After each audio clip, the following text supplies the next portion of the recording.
Okay, we're recording. Hello, everyone. I am Nightsky from the Winchester Family Business website.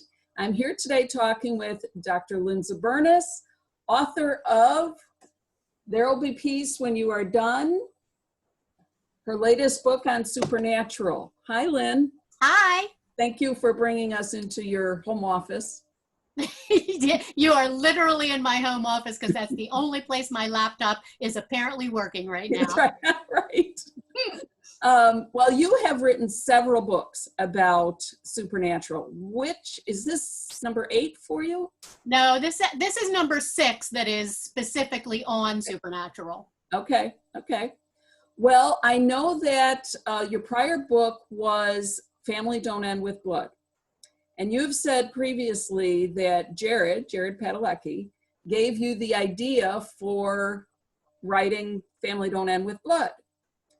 Can you tell us a little bit about that story and how the initial idea for writing a second book about cast and fans' feelings about supernatural came about?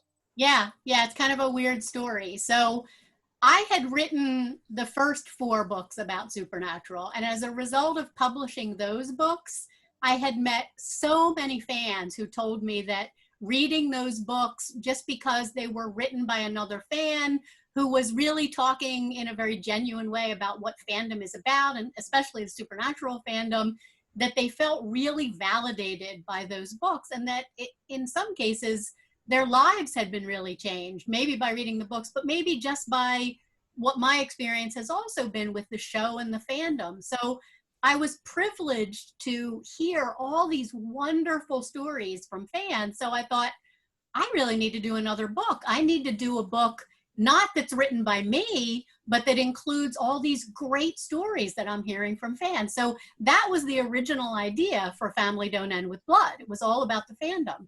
And then one day, Jared and Jensen and Misha have always been incredibly supportive of all the books. They've contributed to every single one of them. So they ask me from time to time, what are you writing? Are you thinking of writing another book? So one day Jared asked, are you thinking of writing another book? And I said, yeah. And I told him what the idea for the book was, to put all these compelling stories from fans into a book so that essentially, so everybody would always remember how important and how life-changing this show was. And he kind of listened, and then he sort of went quiet for a minute. And then he said, I have a story. And when I'm talking to them, I'm still a little bit nervous. So my brain doesn't work very well. So I had no idea actually what I was like. Oh, okay. Yeah, I know. I mean, everyone has a story. You're human. Of course you have a story. So I don't think I said anything. And so he had to dive in again and say, the show has changed my life too. And the fandom has changed my life too. In case you didn't get the hit the first time. Because I didn't.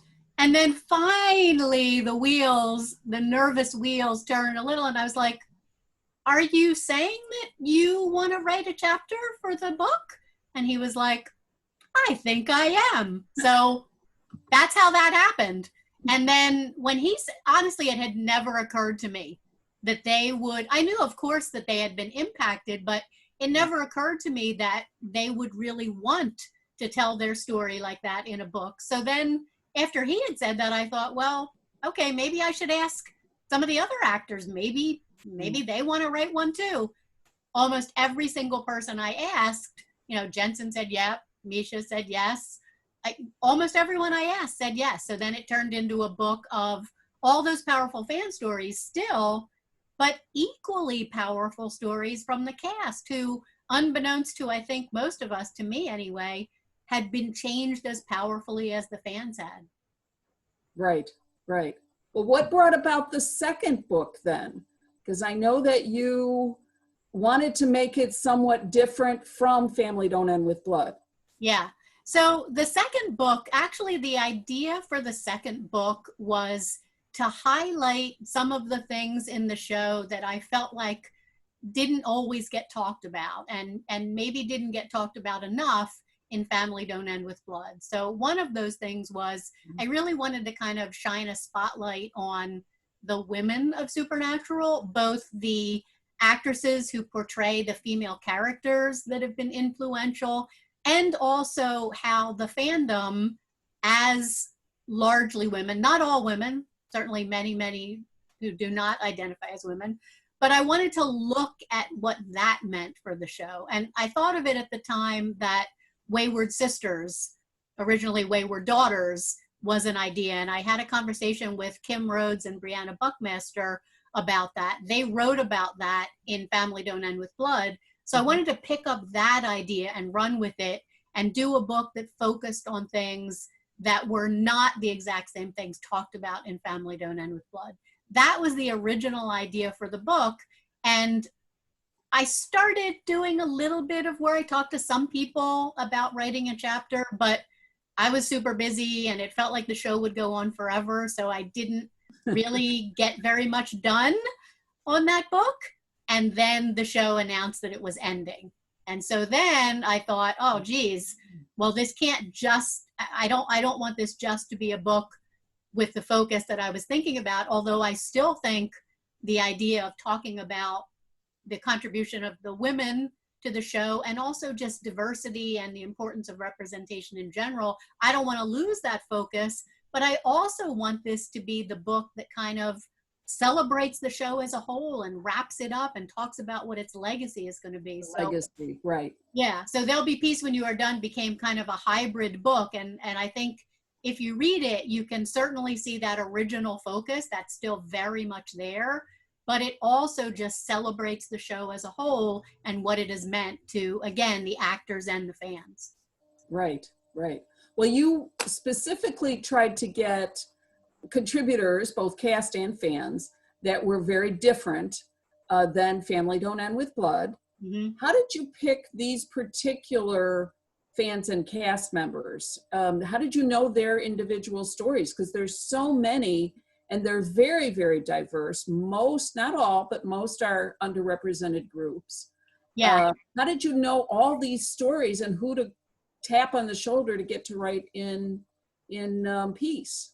I mean, I did, first of all, I did want to have different people than Family Don't End with Blood, because I felt like the people who wrote chapters for Family Don't End with Blood, they wrote their hearts out for that book. I mean, the actors and the fans, Jared worked for 2 years on his chapter, went through probably a dozen edits, not because I kept saying, no, you need to do something different, but because he kept saying, I have more to say. I have more to say. I have more to say.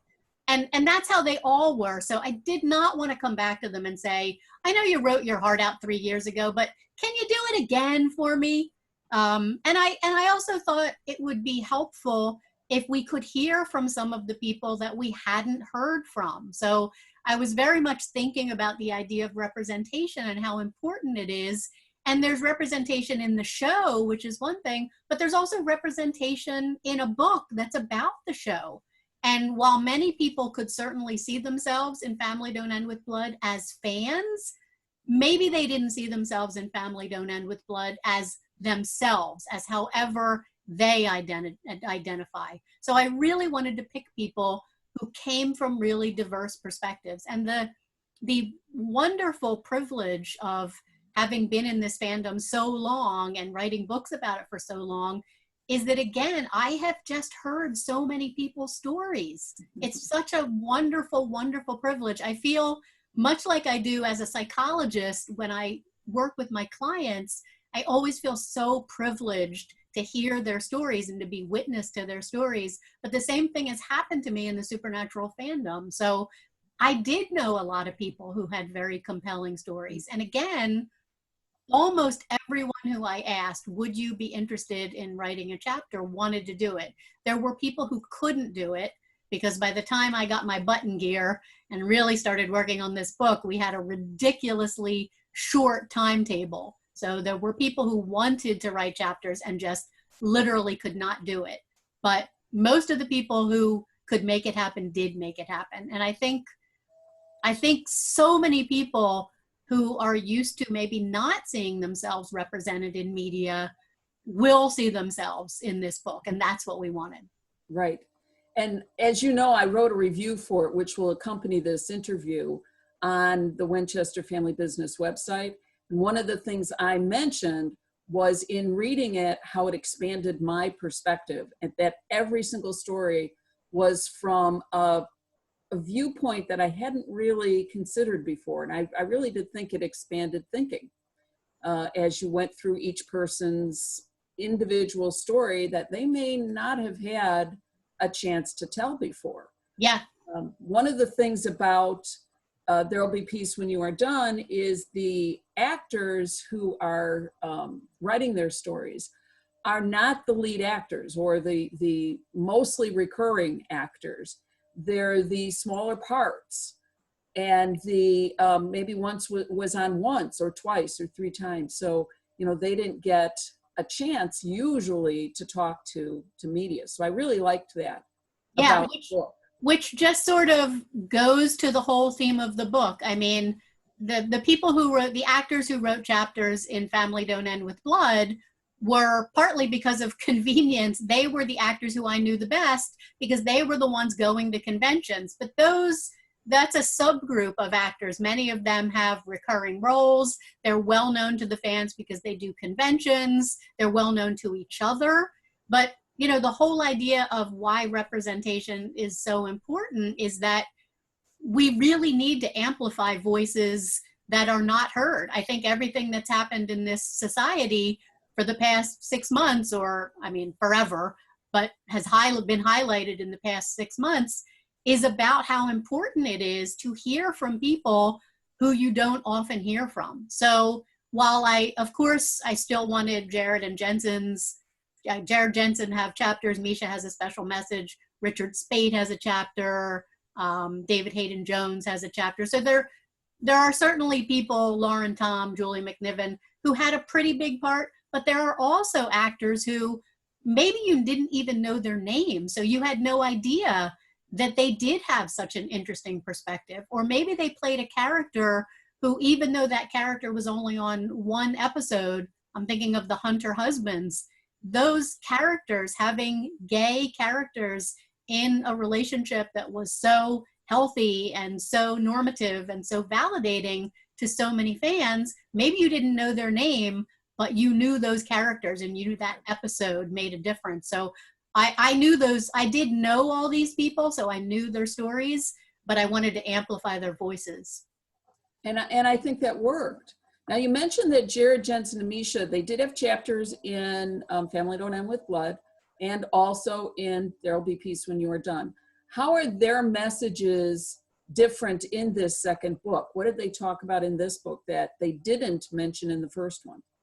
Their chapters, so Jared and Jensen's chapters in There'll Be Peace When You Are Done are pretty long. Not as long as Jared's chapter in Family Don't End with Blood, because that's like 30 pages long. Right. But they're fairly long, and that's because I didn't want them to go back and write a 30-page long chapter from scratch. So what we did was we pulled together some of the things that they had already been saying, because they'd done a million interviews and Comic-Con roundtables where I'd been and you've been, and they've talked a lot about how they feel about the ending of the show and losing their characters and what they think the legacy of the show is. So we pulled those together in their chapters, and then they did also contribute a new piece to both of their chapters.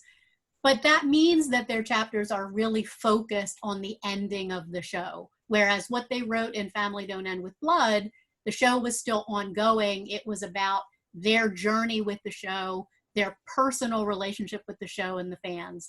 These chapters in There'll Be Peace When You Are Done are really about their gratitude for what the show has given them and what the fandom has meant to them, their appreciation of the relationships that they've made both with fans and with cast, you know, the way that this show has really changed their lives. And their chapters in There'll Be Peace When You Are Done are really, they're emotional. Like, they will make you cry. Yeah. Because, you know, I think it's an extraordinary thing when you've been on a show for 15 years. And these two are very open in their, in sharing their emotion. And I'm getting choked up.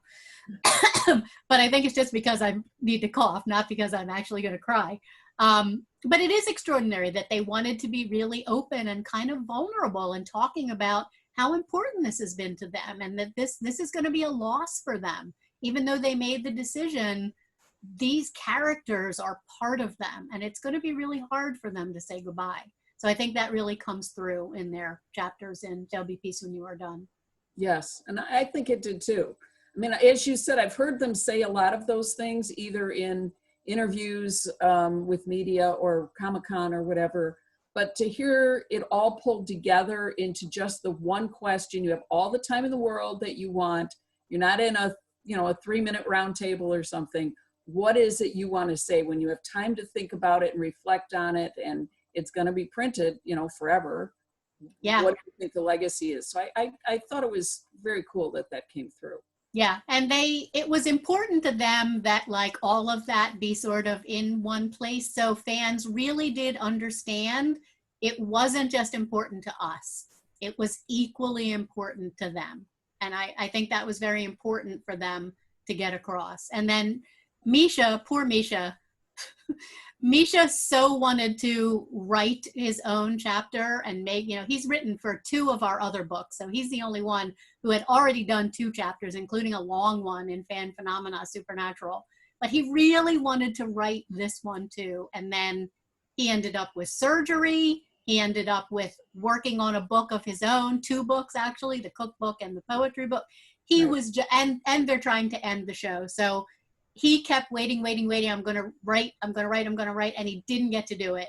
But I think the special message that he contributed is very heartfelt, and it ended up being a really nice and hopeful way to end the book. So Misha's message is the very ending message of the book. And it's a good last thing to think about when you're on the last page of the book. So I really like what he included. I thought especially from Misha. Because he does so much for charity and for community. And I don't know, it just seemed like, he needed to say those couple of words that he said. And there's sort of Family Don't End With Blood and There'll Be Peace When You Are Done actually benefit Random Acts as well as a suicide prevention agency. So it was very important to all of us that these books also do some good in the world. I mean, I hope they do good in the world in that it really helps people remember this show and celebrate this show. And it's like a transitional object to get us through the grieving that this show is ending. It's something concrete and really pretty that we can hang on to and remember how special it was. So I hope there's that kind of psychological and emotional good that the books are doing, but it was also important to all of us that they do some kind of concrete good in the world. So every copy benefits Misha's charity, Random Acts, plus a charitable organization that works for suicide prevention. Right. Okay. That's great. You touched on it just then for a second, how this is a tangible something connected with the show that might help people with their grieving. Can you explain that a little bit? I know you're a psychologist by day. You're a super fan by every other living moment of your life. So, and this was timed to come out around May, which was supposed to be the show's ending. So can you talk just a little bit about what you were thinking there, that this might be an object that would help people's grief?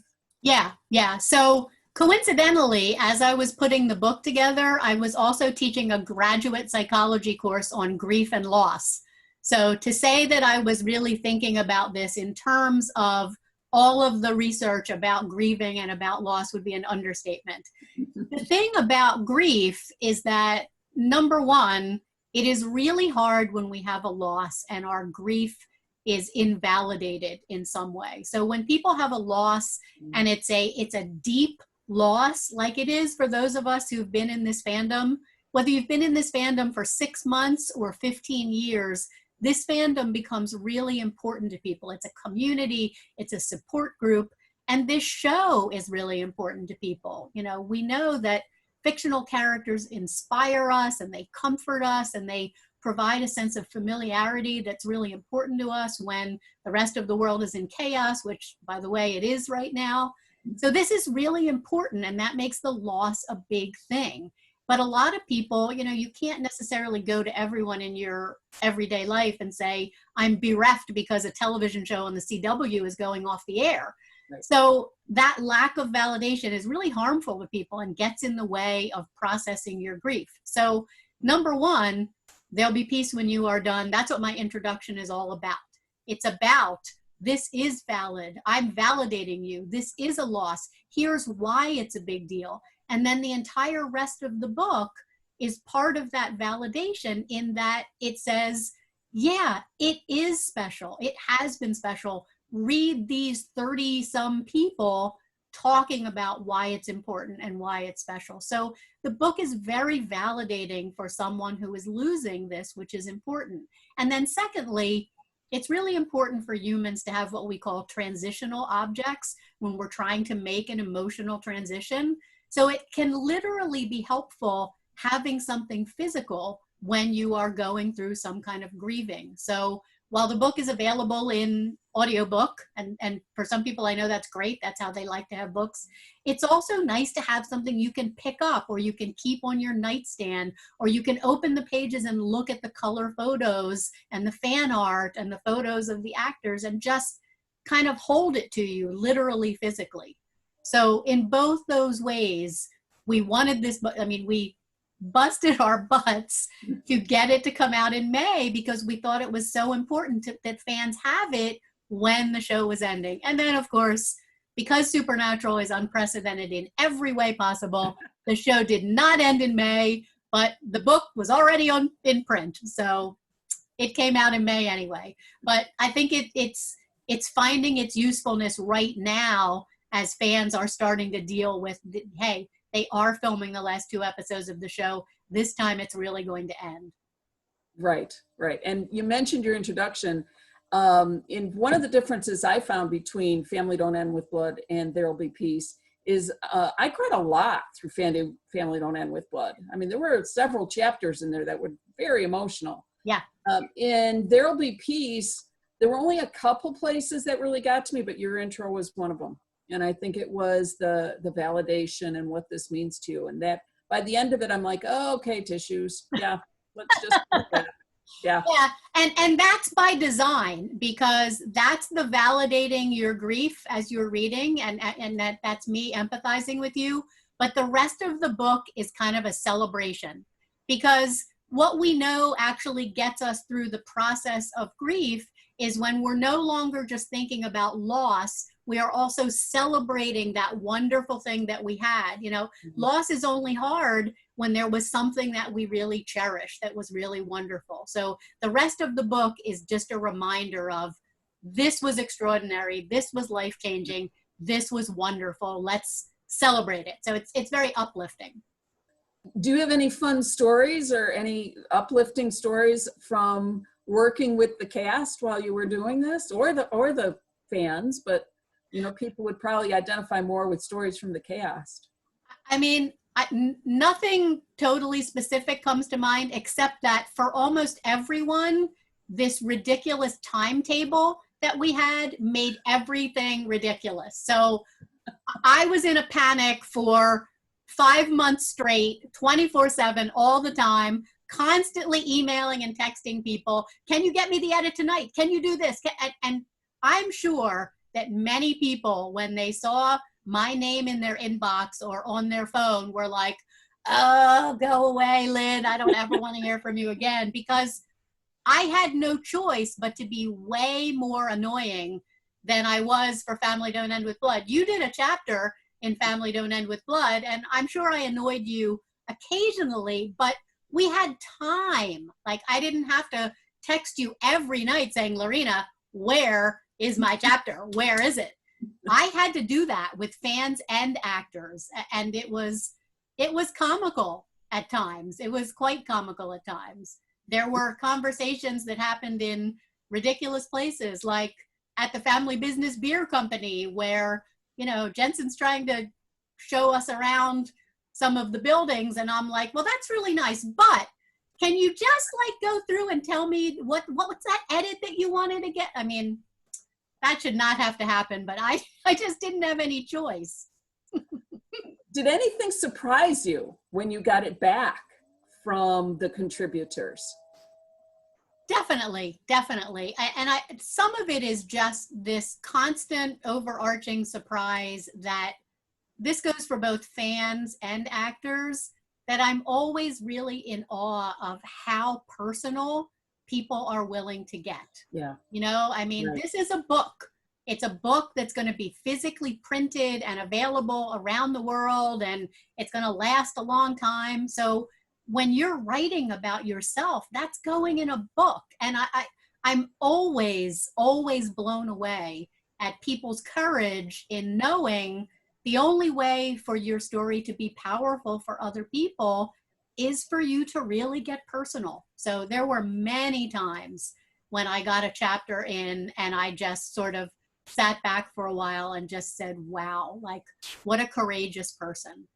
And I think, I mean, like I said, actors and fans, but I think actors have the added burden of being somebody who's in the public eye, so is scrutinized a little bit more than those of us who are fans who are not used to being scrutinized all the time. So I think it's really incredibly courageous when actors are willing to get that personal. And this book is very personal.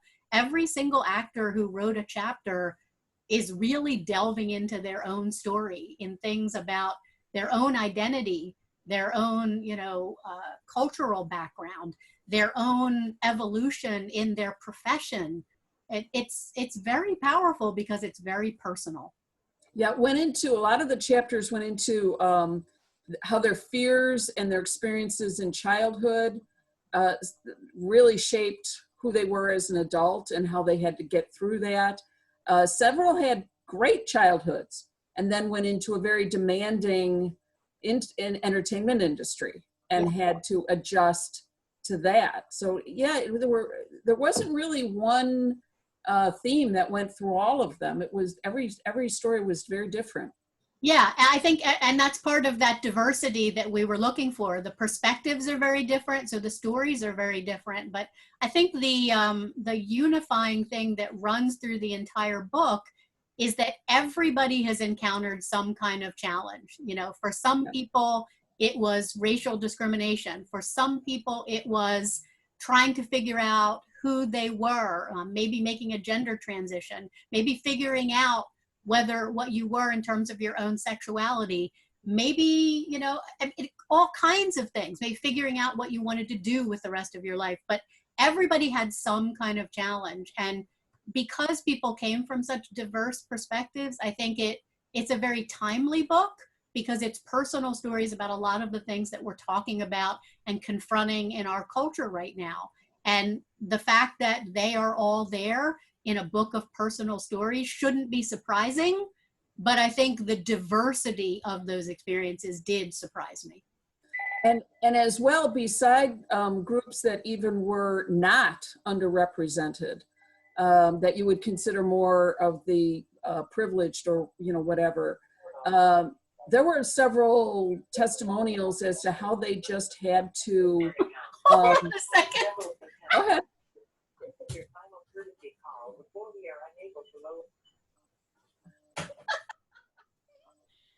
Well, this is what happens when you're recording live, is your house phone rings and it's some telemarketing thing giving you a threatening message. Sorry.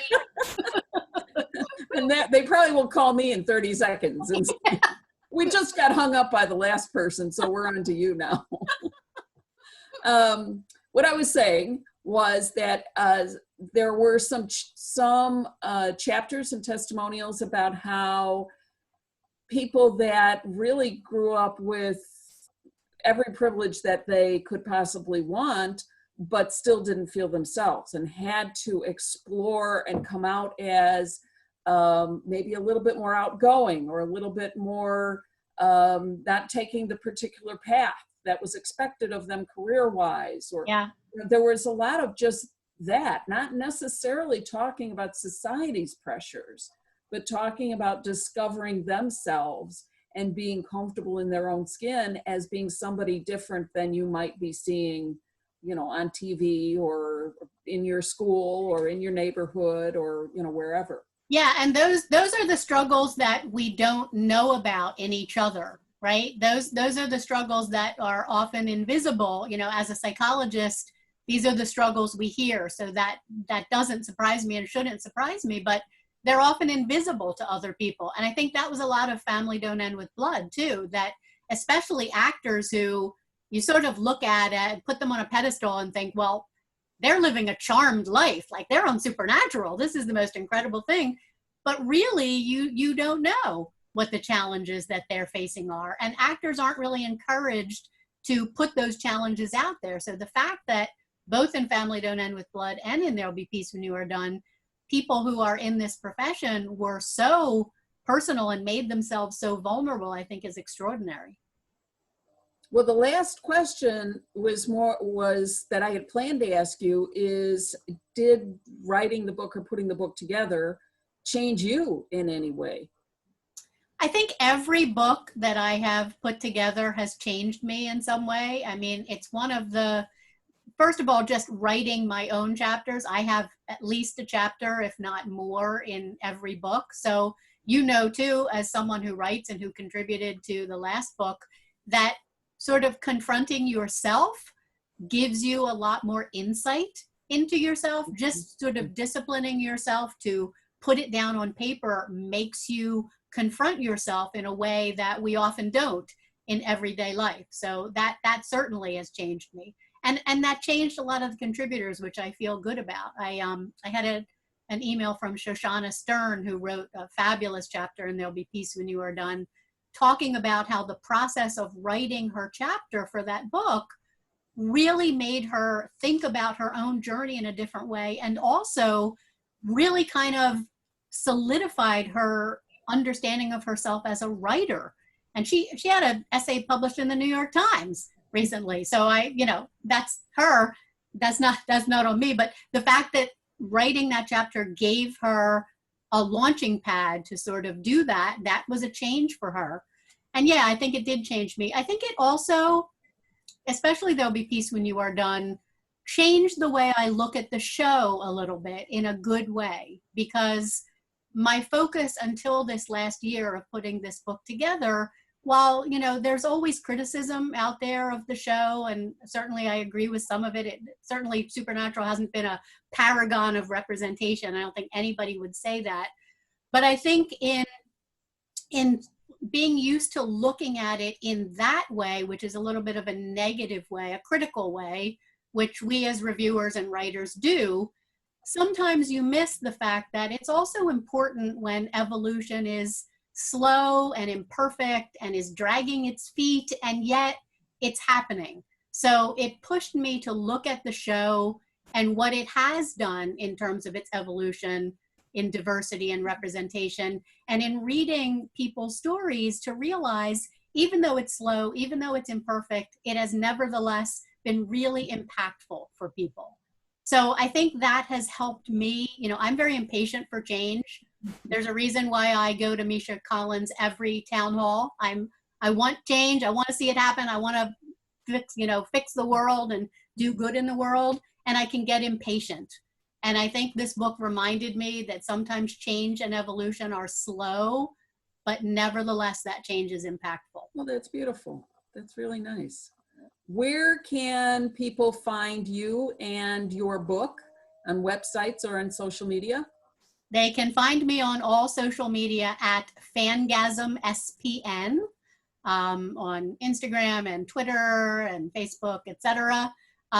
If they're looking for the books, they can find the newest 2 books on the website, peacewhenyouaredone.com, and there's information on there and links for where you can order the books from Amazon, from Barnes & Noble, or from some small business and indie booksellers, which is great to support them now too. So that'll give you all the information on those.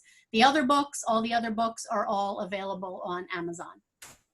Very good. Thank you for talking with us. This was very fun. Good questions. Thank you. Appreciate it. Take care of yourself. You too. Okay. Bye. Bye.